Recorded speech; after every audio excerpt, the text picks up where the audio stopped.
But the consensus on climate is not only enforced by those in the climate industry. To explain the broader appeal of the climate alarm, we must look at the politics behind climate.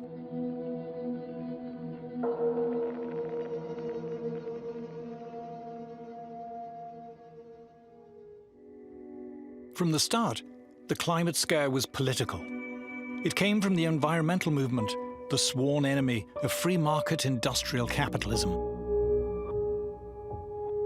Finally, we've got them. We can claim that it is the free markets who are destroying the planet, and we need big government to save us.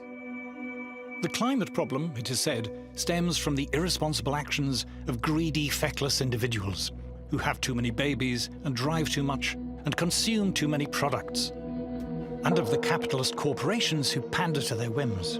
The solution is for government to have greater power to regulate private companies, but also to guide and reshape the lives and habits of individuals.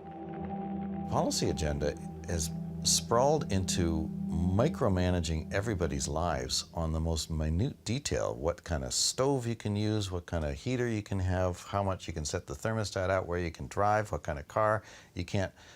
According to the planners, we're not going to have internal combustion engines an hour from now. All of these things require the government to get involved, right? Because the government has to sort of force changes upon the public. If it was up to the public, we wouldn't be buying electric vehicles because, you know, they're impractical. Support for the climate alarm is now virtually synonymous with disdain for free market capitalism and a yearning for bigger government. It's liberals versus conservatives in the United States. And generally speaking, liberals are worried that we're destroying the planet. And they're also, of course, for big government. And then conservatives are at the other end of the spectrum, where a lot of them don't believe that we're destroying the planet, and they don't want government involved in their personal lives.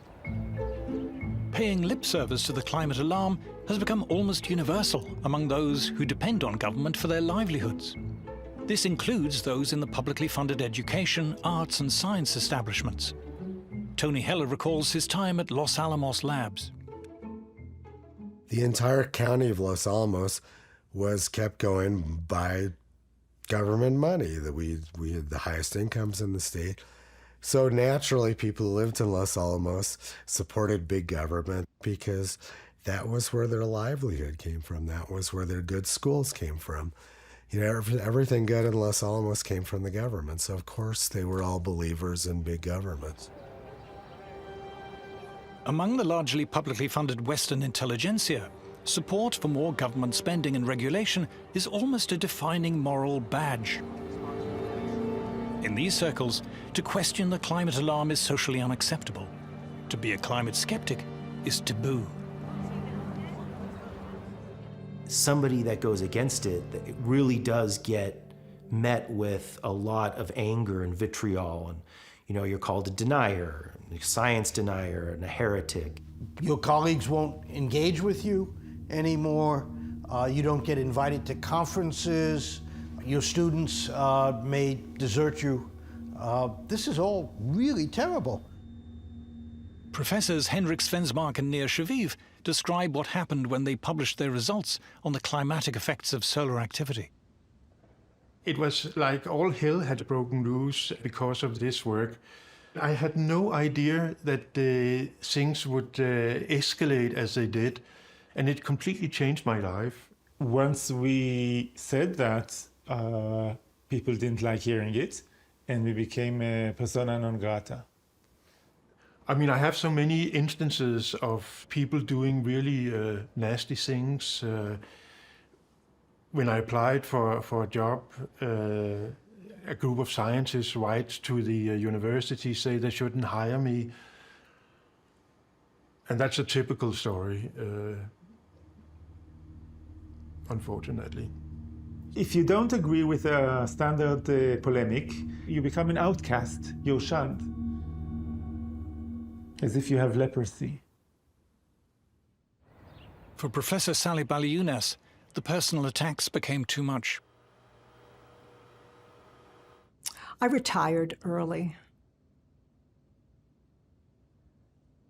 And my family said I should have retired even sooner. years sooner. So they noticed the toll. It took a toll on them and me. Dr. Matthew Wailicki was an assistant professor of geology at the University of Alabama when he decided to speak out about the climate scare. As a result of the backlash, he has decided to leave teaching. To speak up about climate change in any sort of skeptical way was essentially career suicide, absolutely. There was no possible way that I would publish in quite a few of the mainstream journals that I was required to publish in. I essentially isolated myself from many of the funding institutions. This is one of the reasons you can build a consensus in a community, is because anybody who is skeptical of that consensus essentially gets kicked out of the community. Speaking out in scientific ways that go contrary to the consensus, I would say is a career killer for people at the early stage of their careers. If I were 30 years old in a university trying to make a career, I would certainly keep my mouth shut. And in fact, I went to some effort to keep my mouth shut when I was younger. I knew climate was nonsense then, but I was a little bit careful. If a young person is questioning this, they can't put that in a proposal. The proposal will be denied, and they can't effectively publish because the gatekeeper will keep them out. And so it would end their career.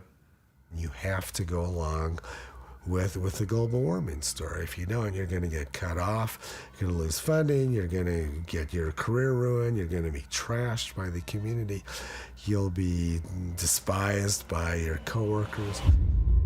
The so-called consensus on climate has itself become a weapon, a form of bullying, intimidation and censorship used against those who refuse to conform. It's a tool that people use to bludgeon their opponents and the skeptics and to attack their character. According to its critics, far from being scientific, the militant, intolerant climate consensus represents a devastating assault on free scientific inquiry. I see my job as a scientist as just laying out the facts and letting people decide what they want to do.